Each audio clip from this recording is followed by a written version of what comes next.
నమస్తే, welcome to Andhraprabha. నేను విద్య.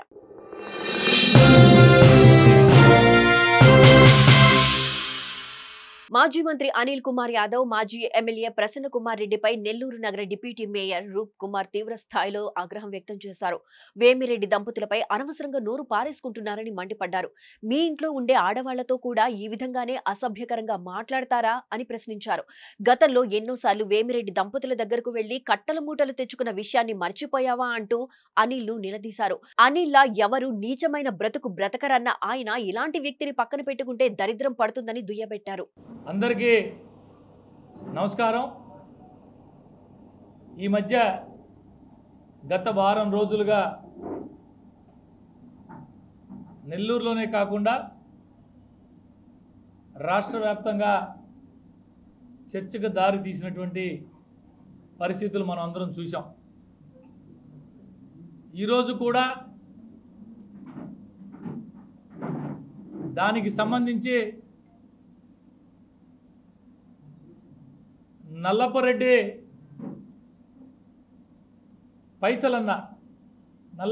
పైసలన్నా మరికొంతమంది వైఎస్ఆర్ కాంగ్రెస్ పార్టీ నాయకులు పాత్రికేయుల సమావేశం పెట్టి సిగ్గు ఎగ్గు లేకుండా మాట్లాడడం జరిగింది. నేను ఒక ప్రశ్న అడగబోయే ముందు ఆ కుటుంబ సభ్యుల్ని క్షమించమని కోరుకుంటూ,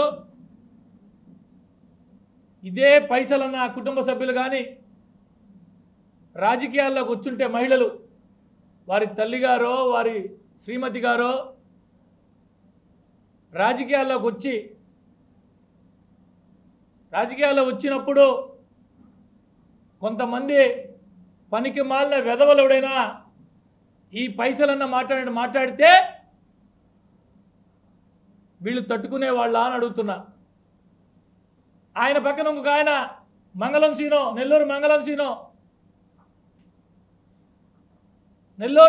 సీనో అలియాస్ అనిల్ కుమార్ ఏం మాట్లాడలా. ప్రసన్న కొద్దిగా మాట్లాడాడు. నిన్ను కూడా అడుగుతున్నా, నా రక్త సంబంధికుడు అని అడుగుతున్నా. మా వదినని క్షమించమని ముందుగా కోరుకుంటూ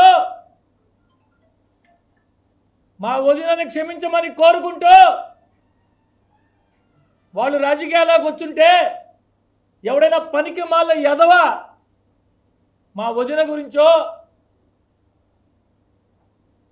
వాళ్ళ ఇంట్లో వాళ్ళ గురించో మాట్లాడుంటే ఒప్పుకుంటారా అని అడుగుతున్నా. నువ్వు ఒప్పుకునేవాడివేమో కానీ నాలాంటి ఒంట్లో నెత్తురో చీము ఉండేవాడైతే ఒప్పుకునే ప్రసక్తే లేదు. అవి చిన్న మాటలు అంటే పాపం, చిన్న మాటలు. నెల్లూరు జిల్లా రాజకీయాల్లోనే కాకుండా రాష్ట్ర రాజకీయాల్లో ఎమ్మెల్యే స్థాయి నాయకుడు కాదు, చిన్న సర్పంచ్, గ్రామ సర్పంచో వార్డు మెంబరో కూడా రాజకీయాల్లో ఉండే మహిళలనే కాదు, సగటు మహిళని కూడా మాట్లాడేదానికి ఆలోచించేసే పరిస్థితి ఉన్నటువంటి భాష ఒక పబ్లిక్ మీటింగ్లో మాట్లాడితే సిగ్గు లేకుండా దాన్ని సమర్థించుకుంటూ కొంతమంది పనికి మాలిన ఎదవలు పక్కన కూర్చొని ఈ పైసలన్నా ఇతని క్యారెక్టర్ గురించే నెల్లూరు జిల్లా ప్రజలందరికీ తెలుసు. ఇతని క్యారెక్టర్ గురించే నెల్లూరు జిల్లా ప్రజలందరికీ తెలుసు. ఎంత దారుణంగా వ్యవహరిస్తాడో. అవసరం వస్తే డబ్బుల కోసం, పైసల కోసం కాళ్ళైనా పట్టుకుంటాడు. కాకపోతే సొంత తమ్ముడిని కూడా, రక్తం పంచుకు పుట్టిన సొంత తమ్ముడిని కూడా అనరాని మాటలు అంటాడు. మాటకు ముందు నల్లపరెడ్డి కుటుంబం 6 సార్లు శాసనసభ్యుడు మాజీ మంత్రిని మాట్లాడుతున్నారే. 6 సార్లు శాసనసభ్యుడైన వ్యక్తి నల్లపరెడ్డి శ్రీనివాసరెడ్డి గారి కడుపున పుట్టిన వ్యక్తి వరుసకి సోదర అయ్యేటటువంటి ఒక మహిళా శాసనసభ్యురాల గురించే అనేక సందర్భాల్లో అమ్మా ప్రశాంతమ్మ దేహి అని, అమ్మా ప్రశాంతమ్మ దేహి అని అనేక సందర్భాల్లో డబ్బులు తీసుకొని వచ్చుకొని నియోజకవర్గానికి తీసుకెళ్లి వారిద్దరిని వేమిరెడ్డి ప్రభాకర్ రెడ్డి గారిని ప్రశాంతమ్మ గారిని పుణ్య దంపతులు అని చెప్పి అనేక రకాల పూజా కార్యక్రమాలు, దైవ కార్యక్రమాలు, రసలింగేశ్వర స్వామి అభిషేకం ఎన్నో రోజులు కాల, ఎన్నో రోజులు కాల ఇవన్నీ చేసిన ఈ ప్రసన్న కుమార్ రెడ్డి ఇదేనా నేర్చుకుంది?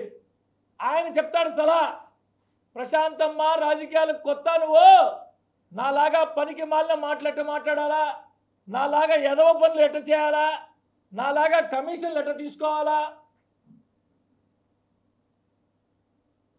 అని చెప్పి నేర్చుకోవాలా మా ప్రశాంతమ్మ గారు అని అడుగుతున్నా. సొంత తమ్ముడు తోడబుట్టిన తమ్ముళ్ళనే నీ కులదైవం అయినటువంటి కోటలో ఉన్న కోటమ్మ దేవస్థానానికి పోయి మీడియా మిత్రుల సాక్షిగా టెంకాయ కొట్టి ఈ రోజుతో నాకు నా తమ్ముళ్ళకి నా కుటుంబానికి ఎటువంటి సంబంధం లేదని చెప్పి వచ్చిన నీచ చరిత్ర కలిగిన నువ్వు మళ్ళా ఎన్నికలు వచ్చాయి, వాళ్ళ అవసరం నీకుందే, మళ్ళా గుడికి వెళ్ళి అమ్మా కోటమ్మ నన్ను క్షమించు, మళ్ళా మా తమ్ముడు నేను దగ్గర తీసుకుంటున్నా. ఇది నేను చెప్పే మాట కాదు, ఇది నేను చెప్పే మాట కాదు. ప్రశాంతమ్మ గారు ఏం మాట్లాడారు మీ గురించి? నీకు అంతా ఆవేశపడిపోయి వ్యక్తిగత దూషణలకు దిగాల్సినటువంటి దారుణమైన మాటలే మాట్లాడలేదే ప్రశాంతమ్మ గారు.